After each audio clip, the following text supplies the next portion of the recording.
Hola, ¿cómo están todos y todas? Bienvenidos y bienvenidas a Futuro 360. Hoy tenemos la visita de esta, ¿la sienten? Una brisa marina. Y es que queremos saber los detalles de lo que ocurrió en la reciente conferencia de océanos que se acaba de desenvolver en Niza, en Francia. La idea era efectivamente acelerar, avanzar y ponerle muchas fichas a la protección oceánica, ver de qué manera podemos realmente cumplir con esta meta de proteger el 30% del océano 2030 y ver de qué manera todos los países participan de esta especie de malón ambiental. ¿Cómo nos fue? ¿Qué fue lo feo, pero también lo lindo que podemos contar de ese encuentro que articuló a muchos de los países del mundo que buscan cuidar lo que es colectivo, el mar? Pues se lo contamos hoy en Futuro 360. Bienvenidos.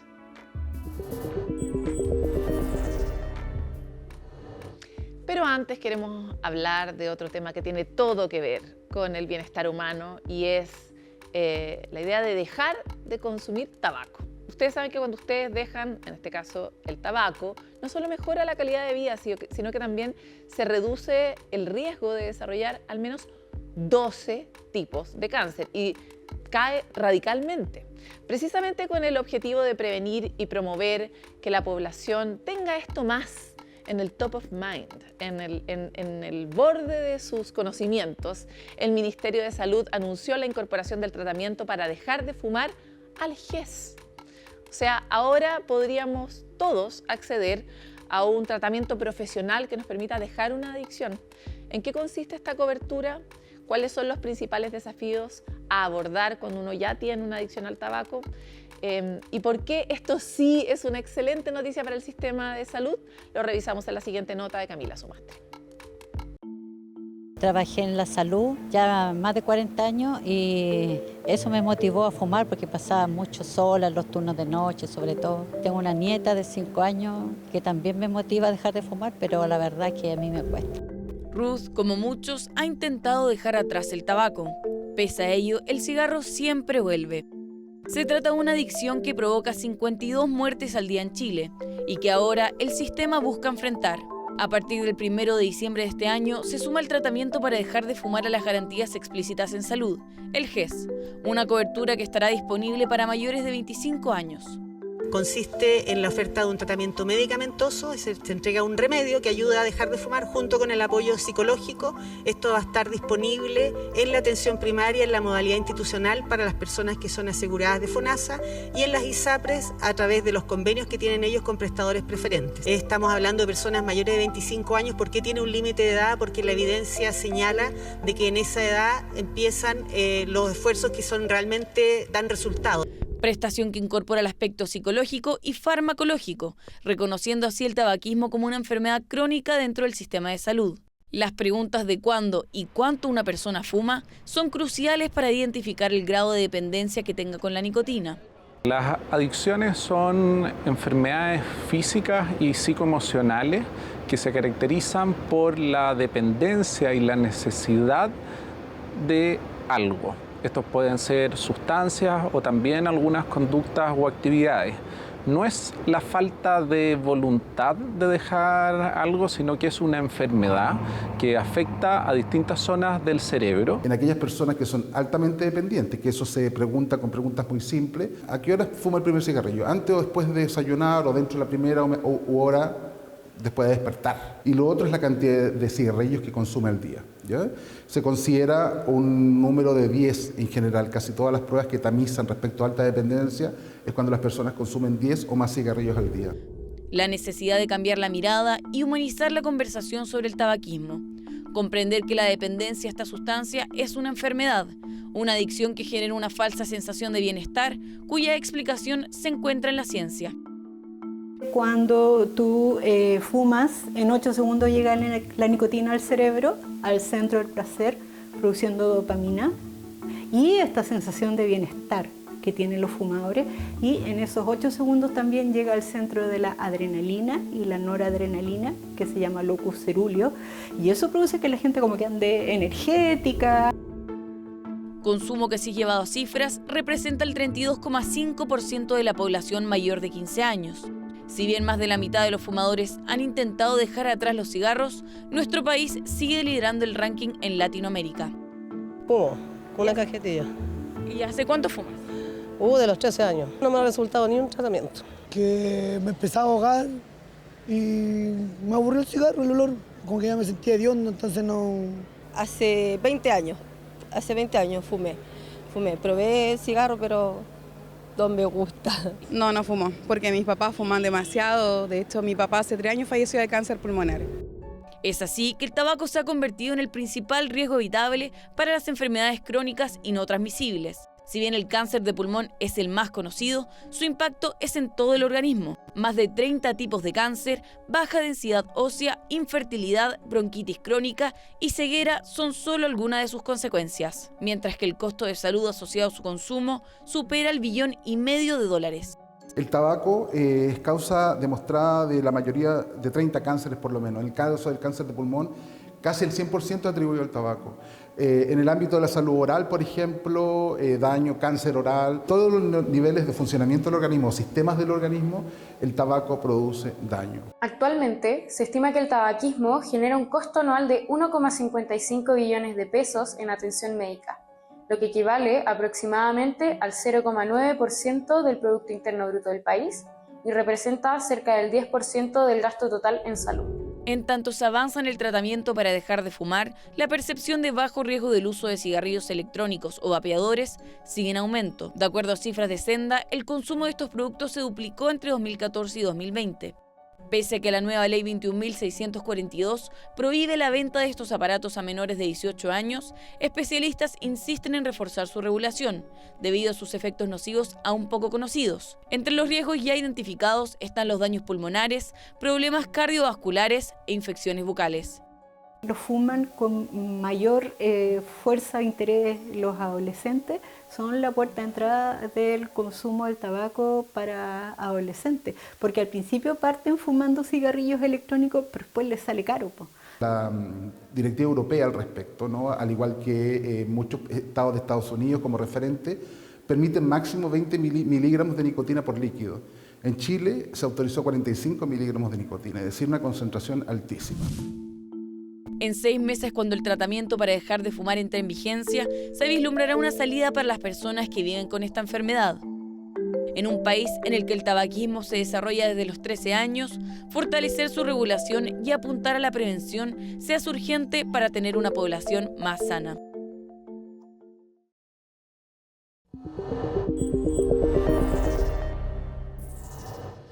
Como muchos de ustedes saben o se han enterado mientras miran nuestro planeta desde el espacio, el océano cubre más de 2/3 de la Tierra. Es el hogar de miles de especies, es un gran captador de CO2. ¿Sabían ustedes que 1 de 3 respiraciones viene del océano? La produce no un árbol, sino el océano, una alga. Genera la mitad o 1/3 del oxígeno que respiramos. Esta masa que genera distintos tipos de ecosistemas azules y celestes, tiene una infinita capacidad de generar vida, pero hoy está cambiando. Un estudio advierte que se está oscureciendo y más allá de que tenga un efecto visual, esto podría alterar el equilibrio de los ecosistemas marinos, porque ustedes saben, como decía yo recién, hay muchos, por ejemplo, algas que viven en el océano y que necesitan una cierta cantidad de luz. ¿Qué significa este oscurecimiento? ¿Cuáles serían los impactos? Constanza Pérez nos cuenta más detalles en la siguiente nota.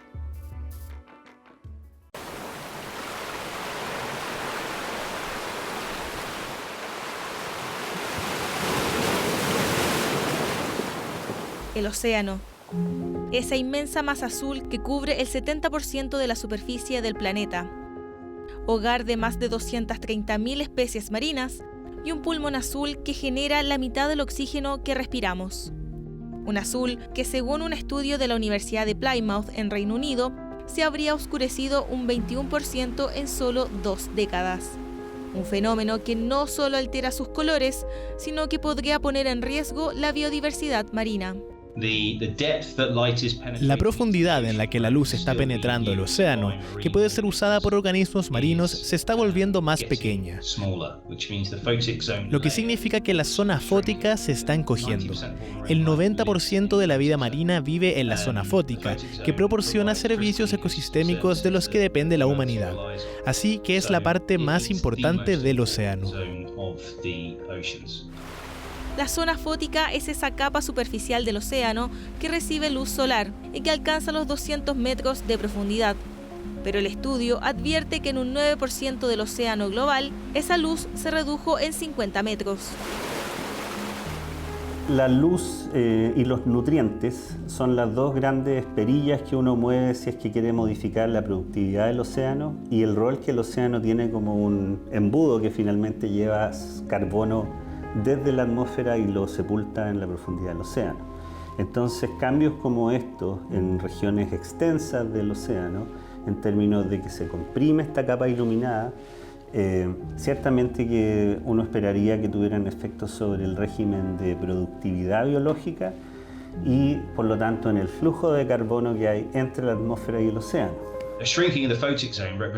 La reducción de la zona fótica representa la pérdida del hábitat de especies que usan la luz en parte de su ciclo vital. Y si piensas en la forma en que nosotros usamos la luz, en cómo las plantas usan la luz, ahí puedes imaginarte qué tan grande es el impacto. Especialmente con estos organismos que usan la luz en diferentes formas, van a verse afectados por la reducción de la zona fótica. En esta zona habita el fitoplancton, un organismo microscópico que, al igual que las plantas en tierra firme, es responsable del oxígeno que respiramos y que aporta más de la mitad del que existe en el planeta.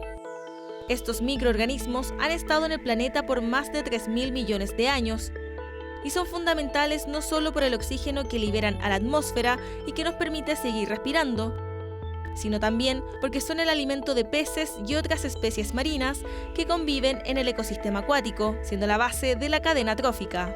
Tienen, a través de sus pigmentos, la capacidad de capturar la luz del sol a través de los fotones y con esa energía pueden usar el dióxido de carbono o el carbono inorgánico y sintetizarlo como biomasa.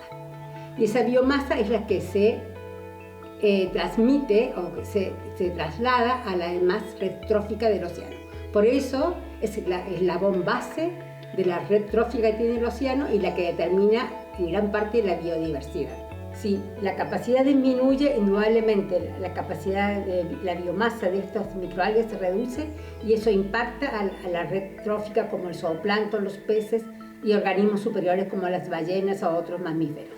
Asimismo, la falta de luz en la zona fótica podría significar cambios en la migración de estos organismos, lo que podría derivar en una reorganización del ecosistema marino. La migración vertical del plancton es la mayor migración animal del planeta. Y esa migración podría, si antes ocurría en un espacio así, ahora podría ocurrir en un espacio así. El que a lo mejor estos organismos que llevan carbono de superficie a aguas profundas y que sepultan CO2 de esa forma, ahora lo lleven a profundidades tal vez menores, son cuestiones que son muy interesantes de abordar a una escala global. Si los océanos y las microalgas disminuyen su capacidad fotosintética, la captación de CO2 también se vería afectada, siendo un potencial peligro para el calentamiento global y el cambio climático. Las causas detrás de este fenómeno aún no están del todo claras. En zonas costeras, el cambio puede explicarse por factores como la influencia de nutrientes, materia orgánica disuelta y material contaminante que arrastran los ríos hacia el mar. Pero en el océano abierto, el origen del oscurecimiento es más incierto.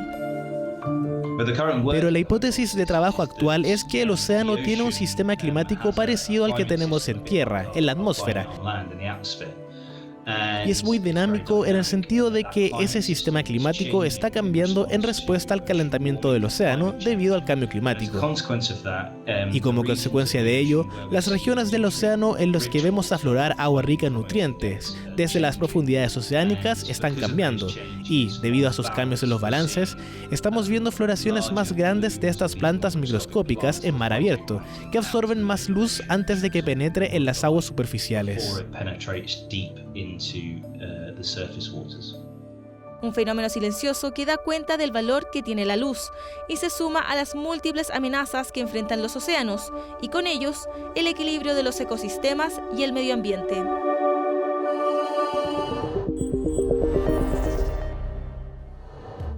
Vamos a una pausa y volvemos enseguida con mucho más de Futuro 360. No se muevan.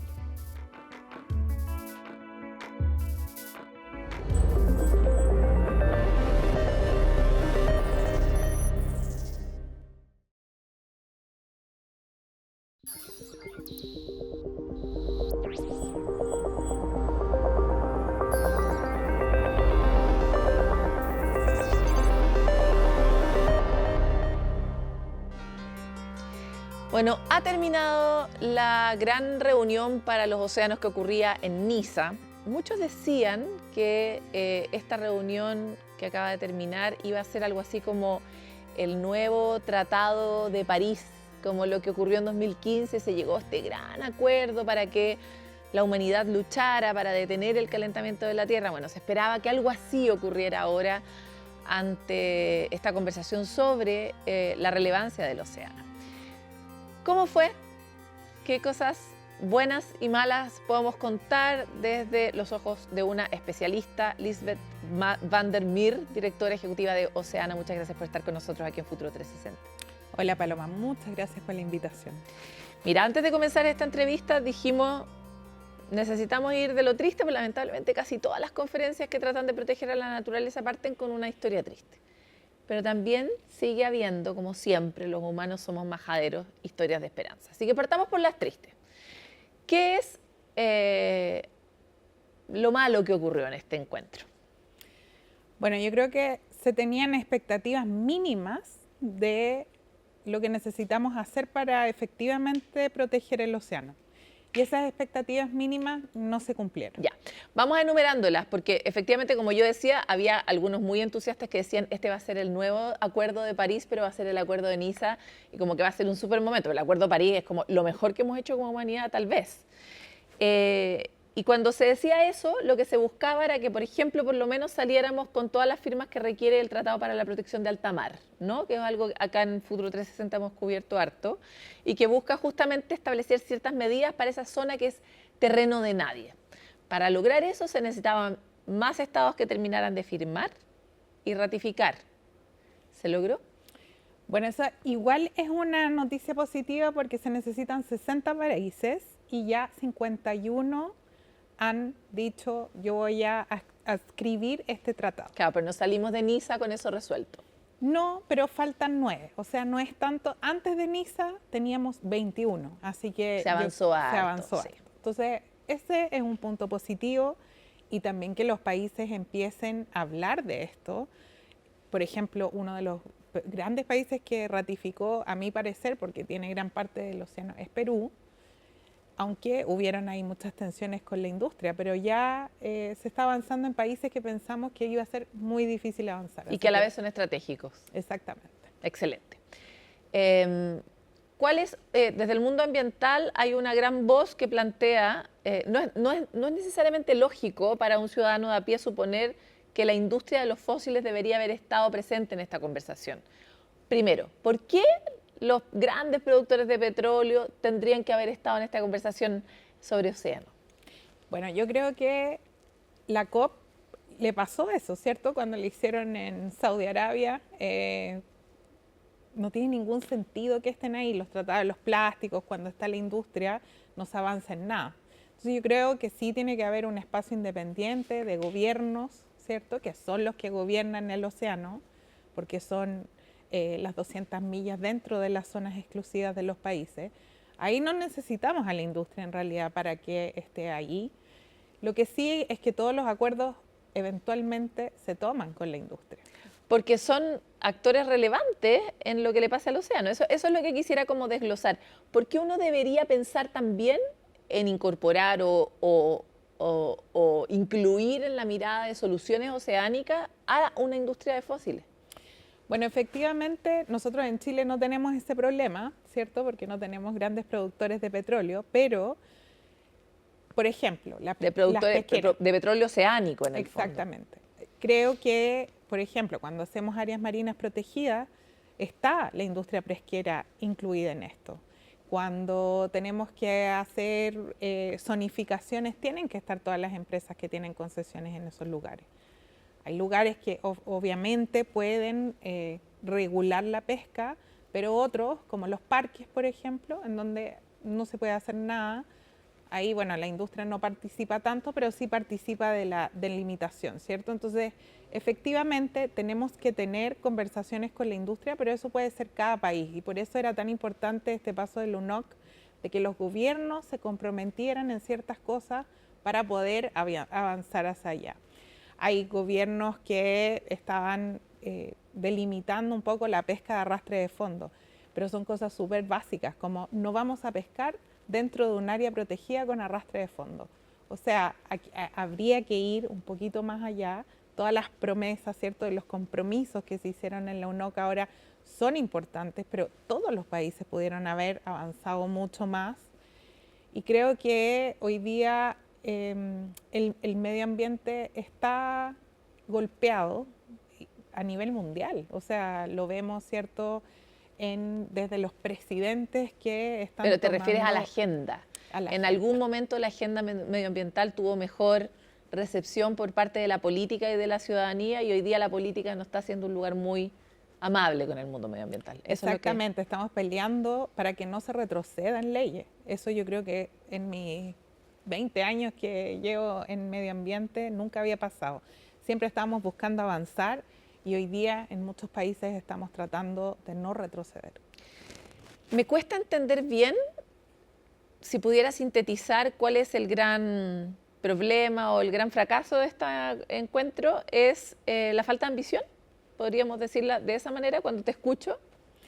Bueno, han pasado varias UNOC, varias Our-Oceans, que son estas grandes conferencias en donde se prometen muchas cosas y se comprometen los países en hacer cosas, pero hay pocas que efectivamente logran ver la luz. Chile en algún momento se comprometió en un Our-Oceans de congelar la huella del arrastre. O sea, que la huella, la gente que pescaba, los pescadores, la industria que pescaba con pesca de arrastre de fondo, no pudiera salir de esos límites, ¿cierto? Y si podían salir, eran con estudios científicos.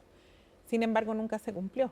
Entonces, también está muy lleno de, bueno, vamos a ver que efectivamente es la medida, no basta solo anunciarla, ¿cierto? Hay que implementarla. Ya. ¿Hay algún otro ámbito donde tú crees que había una expectativa que no se logró?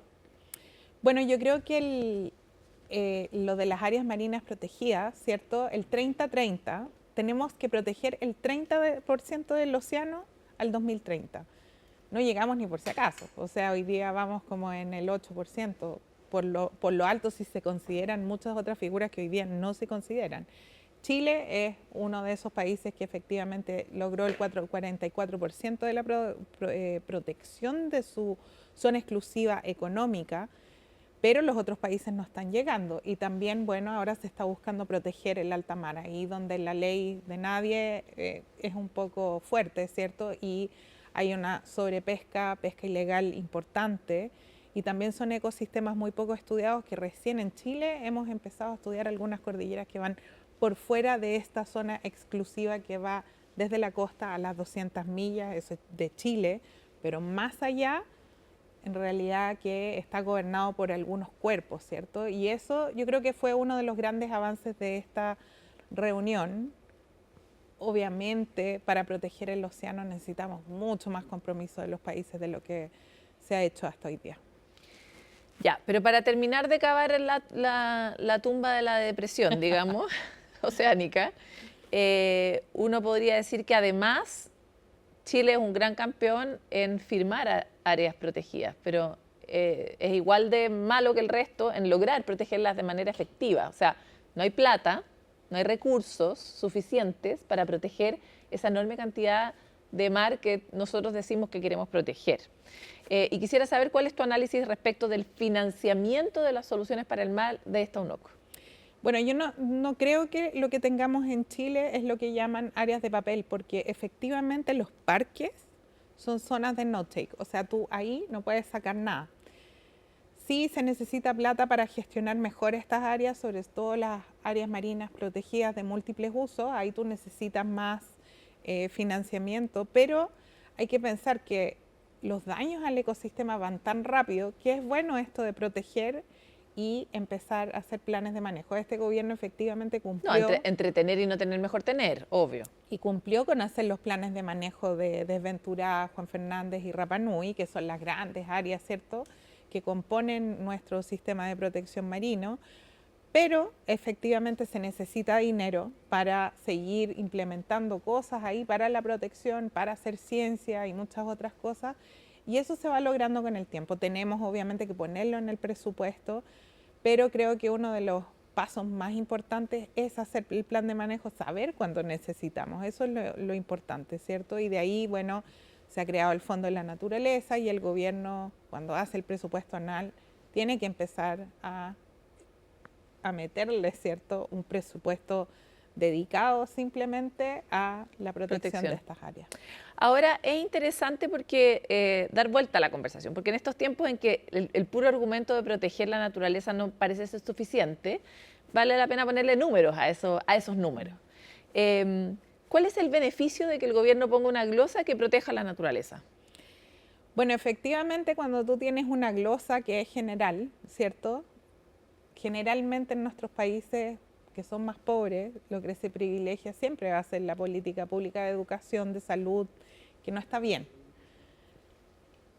No está bien que no haya el concepto de proteger la naturaleza como un bien humano, y esa es la gran realidad. Tenemos falencias en educación y en salud, sí, pero también tenemos falencias en la naturaleza. La naturaleza nos provee muchos servicios. Es que hacia allá iba, porque en el fondo invertir en protección de la naturaleza también es proteger la alimentación, por ejemplo. O sea, en términos muy concretos, las zonas protegidas en nuestro país son zonas de reproducción de muchas especies y por lo tanto son críticas para mantener cierto nivel en las pesquerías de las que tanto hablamos y que tanto nos distribuimos. O sea, como hay una cuestión puede sonar muy transaccional, pero es muy práctica, es muy valioso, es un seguro para la alimentación.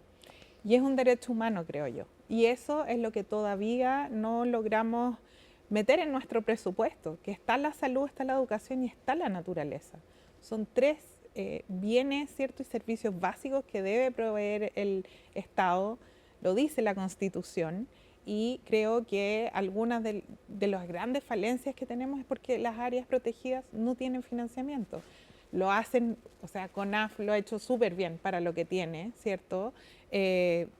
Cernapesca hace lo que puede con lo que tiene, pero efectivamente cuando tú no tienes un fondo destinado para la protección, y también hay que gestionarlo, no es solamente que existe el dinero, ¿cierto?, sino también la gente apropiada para gestionar esto, y esperamos que con el SVAP, ¿cierto?, se tome un poco más este rol de gestionar la protección de la naturaleza, que no sea solo... Ahora, igual sabemos que, imaginemos que Chile tiene una super racha de cualquier cosa de las cosas que tenemos racha nosotros, como cobre, litio, ya, las cosas que suelen ser, suelen de pronto ganar muy buen precio. Y que existe la plata, y que se pone esa plata al servicio de la naturaleza. Igual tenemos un desfase o un tamaño de necesidad tal que necesitamos otras platas. Y ahí tú mencionaste el Fondo de la Naturaleza, el Fondo de Naturaleza Chile, que es un fondo que de hecho busca captar no solo platas nacionales, sino más bien también todas las del resto del planeta para generar modelos de protección sostenibles en Chile, porque además tiene una plata que queda en deuda, esa deuda genera intereses y permite el mantenimiento del proceso. Cuéntanos un poco cómo ves esa combinación de elementos, porque si no da la impresión de que nunca vamos a llegar al presupuesto que se necesita para proteger a la naturaleza. Bueno, es muy distinto tener menos del 0,1% para la protección que tener, cierto, algunos países tienen hasta el 2%, que es un poco lo que se gestiona para la naturaleza. Bueno, Costa Rica es uno de ellos, Colombia. y tienen buena gestión de para dónde van los recursos, porque también sabemos que puedes tener arcas muy grandes y no gestionarlo bien. Sin embargo, yo creo que aquí hay que hacer una separación importante. Está el Fondo de la Naturaleza para suplir ciertos gaps, ¿cierto?, entre el gobierno y lo que significa áreas protegidas.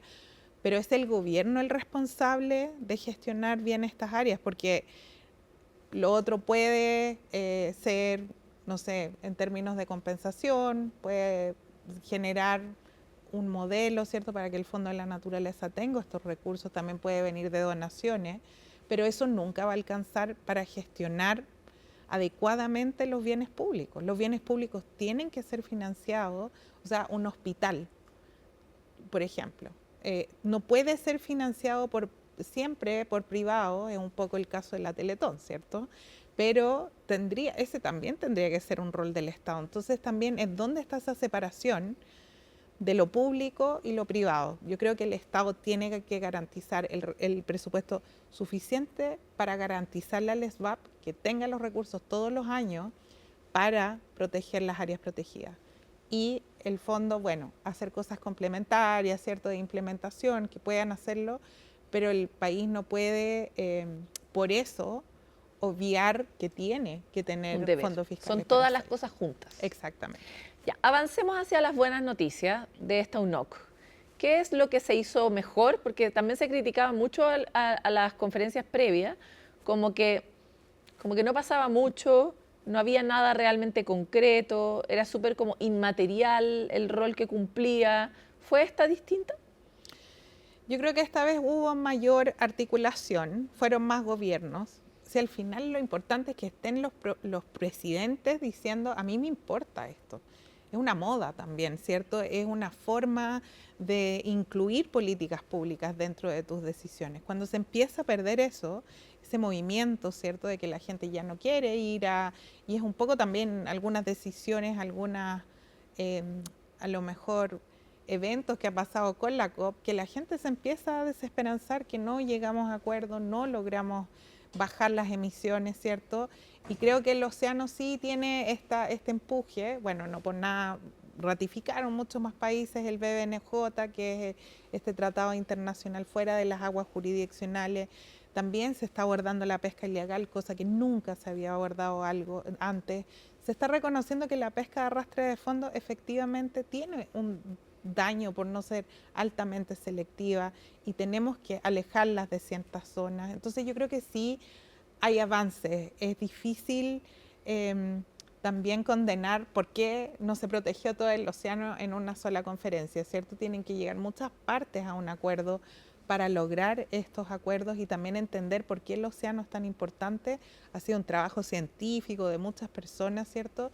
Y de colocarlo en las agendas nacionales, eso es lo más importante. ¿Cómo crees que nos está yendo? Porque tú sabes que Chile tiene esta aspiración de ser justamente el órgano de Secretaría Técnica que esté en Chile. Eso tiene muchos beneficios para nosotros. Por un lado, desde nuestro rol internacional, o sea, un poco consolidar esta marca que Chile ha instalado ya hace, yo diría, como una buena política de Estado en los últimos 8 o 10 años, de que este tema es importante para nosotros, lo hacemos a través de la firma de las áreas, lo hacemos tratando de correr un poco la barrera de lo que se puede esperar y por lo mismo también queremos que en Chile sea la Secretaría Técnica de este tratado. ¿Cómo crees que nos está yendo? Bueno, eso se va a ver, ¿cierto?, después de que todos los países firmen, pero yo creo que nos está yendo bien. Y primero porque somos muy consecuentes. Por ejemplo, uno de los pocos países que ha podido recuperar una pesquería como lo ha hecho Chile con el Jurel, por estos tratados internacionales y por la actuación que ha tenido en la Organización Regional del Pacífico Sur, ¿cierto?, pesquera. Eso ha hecho que una pesquería pase de una cuota de 300.000 toneladas a 1.200.000. Esos son miles de millones de dólares. Entonces hay que entender que Chile ha tenido un rol protagónico en la protección del océano, ya sea en torno a las pesquerías o en torno a la protección de nuestras aguas jurisdiccionales. Es muy lindo cómo el Jurel se ha convertido en una nueva ballena, por decir así, ¿no? Como que hasta el caso en que tomamos la decisión de no seguir asesinando ballenas, no habíamos tenido una gran historia humana que contar. Y aquí este es un pez mucho menos glamoroso, digamos, y sin embargo tan relevante para las comidas de las personas, para la industria. Hoy día se ha discutido de él a propósito de la conversación sobre el fraccionamiento, y por lo tanto, ¿cómo ves tú o cuál debiera ser el siguiente protagonista de estas historias de esperanza oceánica, de cuando los humanos tomamos decisiones basadas en ciencia y nos ponemos en un buen acuerdo, cómo eso finalmente tiene no solo beneficios para la naturaleza, sino beneficios económicos y para las personas y los países? Bueno, hay un término, ¿cierto?, en pesca que se llama el manejo ecosistémico. Es súper como inentendible porque ¿qué la palabra significa terrible eso? Claro, pero lo que significa es que tú no ves una sola especie. Y eso es lo importante, entender que en el océano hay un equilibrio que es perfecto. O sea, un pez necesita esas algas y necesita el agua del río, el sedimento que viene del río para que llegue el fitoplancton, a ser fitoplancton, que es la comida de los peces más chicos. Ese pez se lo come un pez demersal que es más grande, ese pez después se lo come un tiburón. Ese balance, si tú rompes cualquier parte de esa escalera trófica, ¿cierto?, de esa cadena de alimentación, el océano ya no va a funcionar. Entonces, y eso fue lo que se recuperó en el caso del jurel. Exactamente, se recuperó una especie entera y eso le va a dar comida a todo otro tipo de especies que pelágicos, ¿cierto? Que pelágico significa que está arribita del agua, que son más chiquititos, que se reproducen mucho más rápido.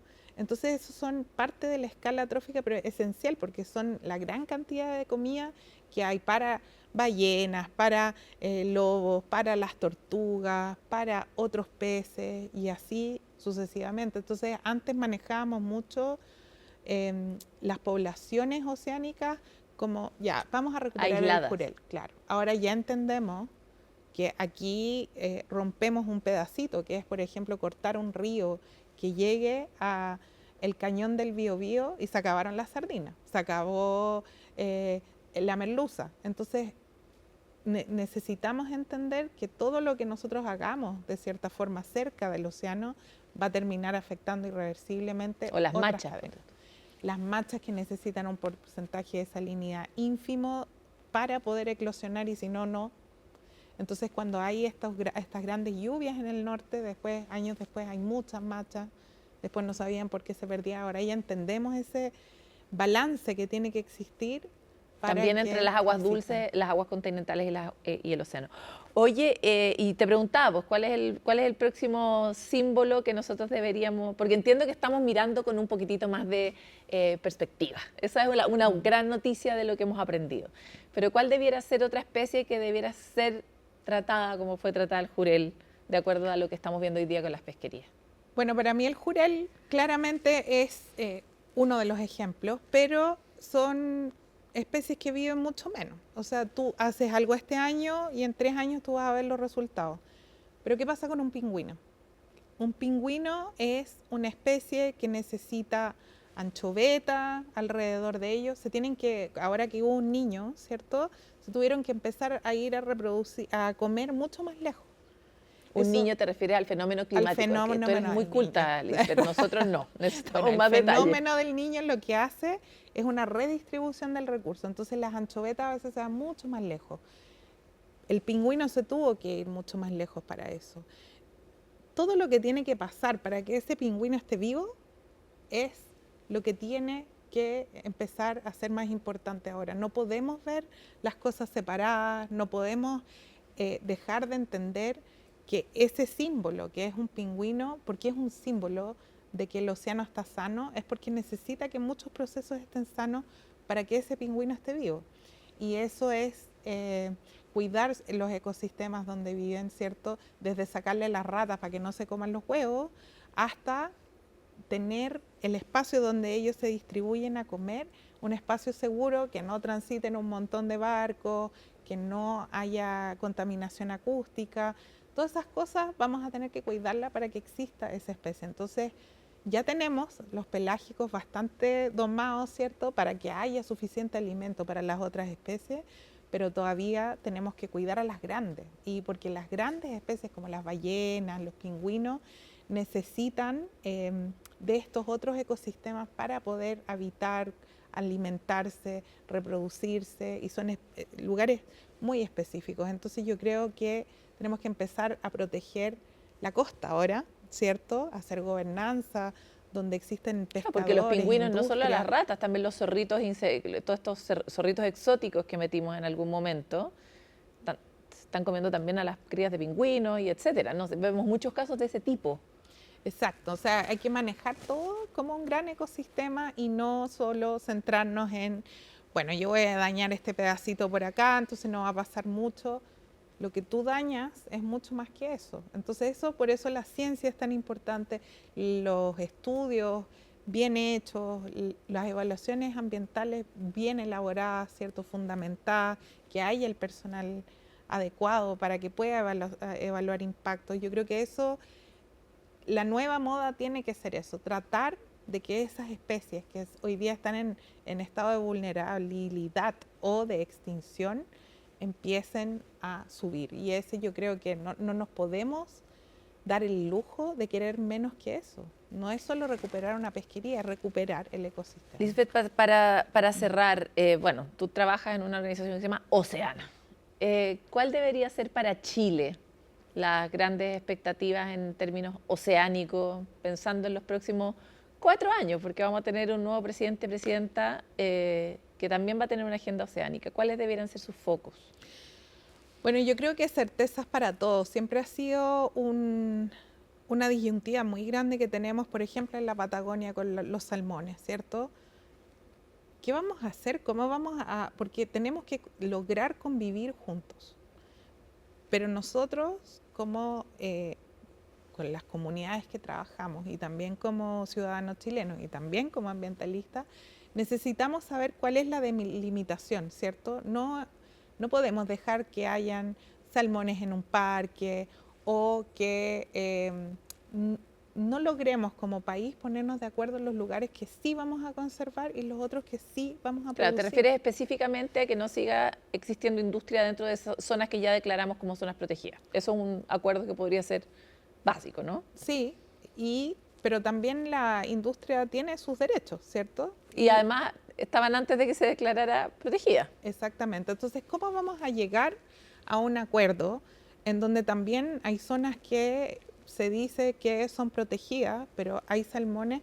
En algún minuto tendremos que sentarnos en la mesa, pero también entender de que la conservación es esencial para que exista salmonicultura. Si nosotros no conservamos el océano, no hay oxígeno, no hay vida. Entonces, tienen que haber medidas mejores para que tengamos lugares donde podamos hablar de conservación y no sea un pecado conservar. Cuando dices medidas mejores, ¿te refieres a más fiscalización o te refieres a limpiar de salmones zonas que están protegidas o a tener un nuevo acuerdo sobre cuáles son las zonas protegidas?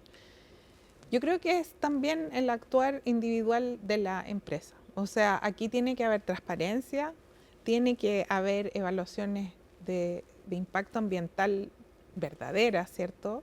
Todos sabemos que nunca vamos a saber lo que se ha perdido, pero sí sabemos que las zonas protegidas, o sea, hay una gran área desde la Laguna San Rafael hasta el fin de Bernardo Higgins, que es un descanso sanitario, ¿cierto? Que ahí no hay salmones. ¿Por qué no dejamos eso así? Que no hayan en este pedazo, no van a haber salmones.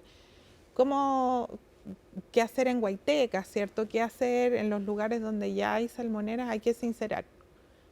Ya hay que proteger, regular mejor, controlar mejor, ser más transparente. Pero no se puede pensar que todo Chile va a ser utilizado para ser industrializado, para que sea producción de salmones. Creo que hay lugares que es efectivamente los que nosotros buscamos, que son los lugares donde hay surgencia, donde hay una concentración importante de alimentos.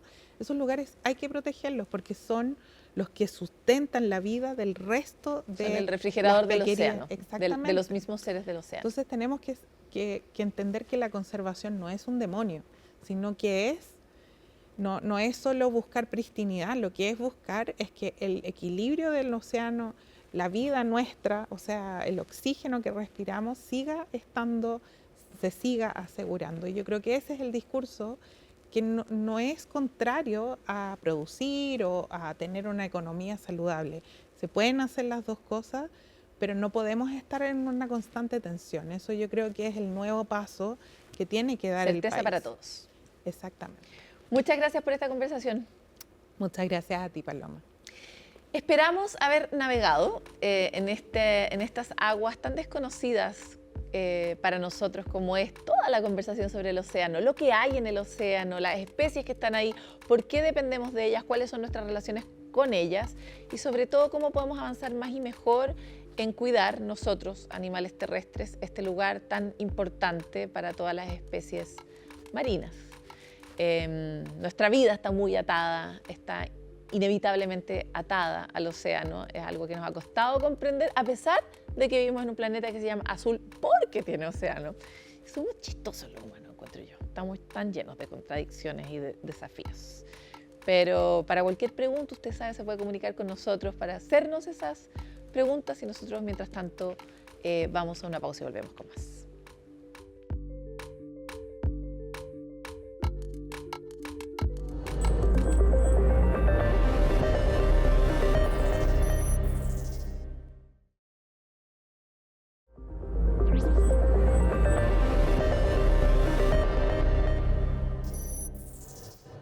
Llega el momento de los breves en Futuro 360 y hoy vamos a partir con una nueva sesión del Consejo de Ministros para la Sustentabilidad y el Cambio Climático, en la que se aprobó un decreto que establece metas de recolección y reciclaje para pilas, aparatos eléctricos y electrónicos, incluyendo paneles solares.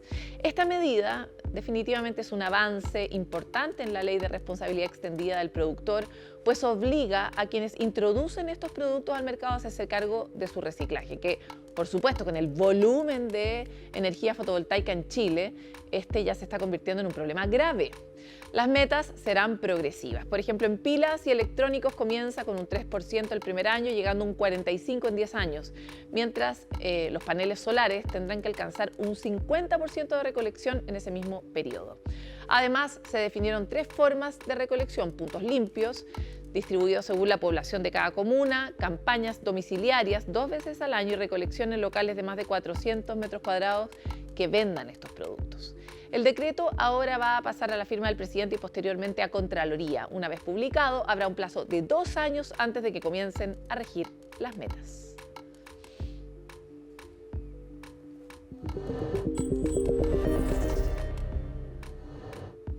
Bueno, y SQM Litio está desarrollando un proyecto de economía circular que es el más grande a nivel mundial. Va a permitir retirar cerca de 3.000 toneladas de plástico desde el océano y sus propias operaciones en el Salar de Atacama.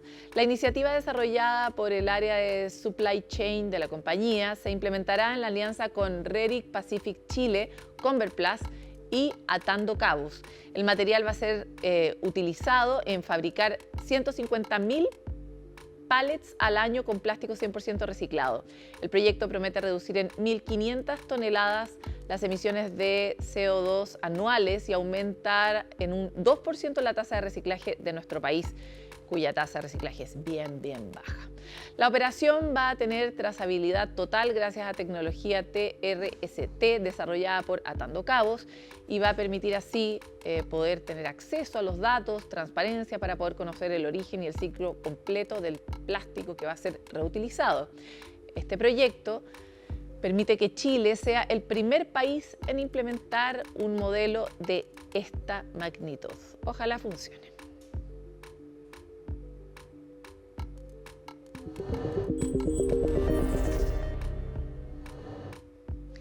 Bueno, y la puerta del infierno comienza a cerrarse en Turkmenistán. El emblemático cráter Darvaza, conocido mundialmente como la puerta del infierno, está perdiendo fuerza luego de más de 50 años ardiendo ininterrumpidamente en el desierto de Karakum.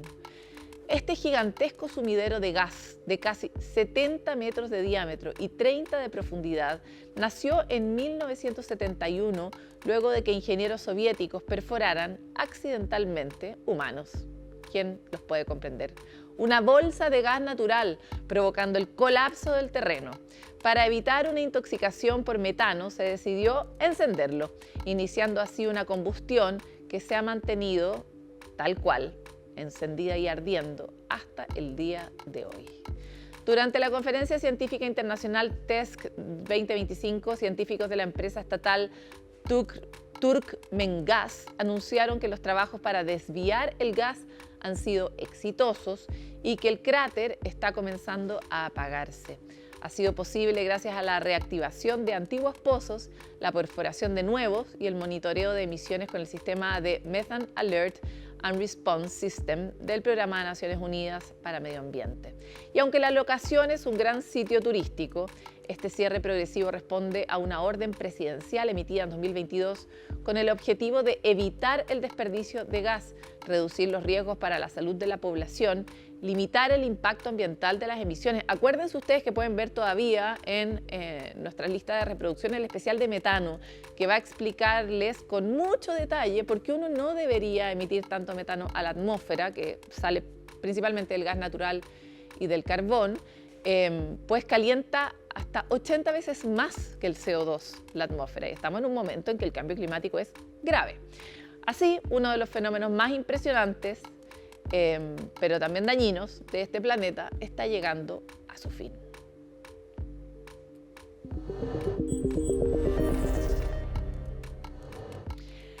Y las playas de México hasta Guyana enfrentan una nueva crisis ambiental, que también es efecto del cambio climático. Más de 38 millones de toneladas de sargazos se están acumulando en el mar del Caribe, generando impactos ecológicos, económicos y turísticos, imagínense, de gran alcance. El sargazo es esta alga marina que reaparece cada año desde 2011 entre primavera y otoño y que en cada periodo reaparece impulsada por el aumento de nutrientes en el mar y la elevación de la temperatura del agua. Por eso digo que tiene todo que ver con el cambio climático. En 2024, solo en Quintana Roo, México, se recolectaron 25.000 toneladas y se proyectó un aumento del 40% para este año. Pero aparte es un espectáculo terrible. Hasta ahora, la cantidad total de alga en toda la región aumentó de 31 millones de toneladas en abril a 37,5 millones de toneladas en mayo, una de las cifras más altas registradas en la última década. Es importante saber que el sargazo no solo daña el paisaje al descomponerse, ¿no? Imagínense la cantidad de problemas sanitarios que trae, sino que además, al igual que el gas natural, libera gases tóxicos como el sulfuro de hidrógeno. Por supuesto tiene un pésimo olor, entonces para la gente que está alrededor es malísimo, imagínense para el turismo. Tiene riesgos sanitarios, efectos negativos también en la vida marina porque genera unos desequilibrios que hacen que distintas especies mueran, que otras como el mismo sargazo proliferen, etc. Autoridades ambientales en México y el Caribe ya están implementando medidas que permitan contener esta crisis, pero el fenómeno crece y amenaza el equilibrio ecológico de todo el Caribe.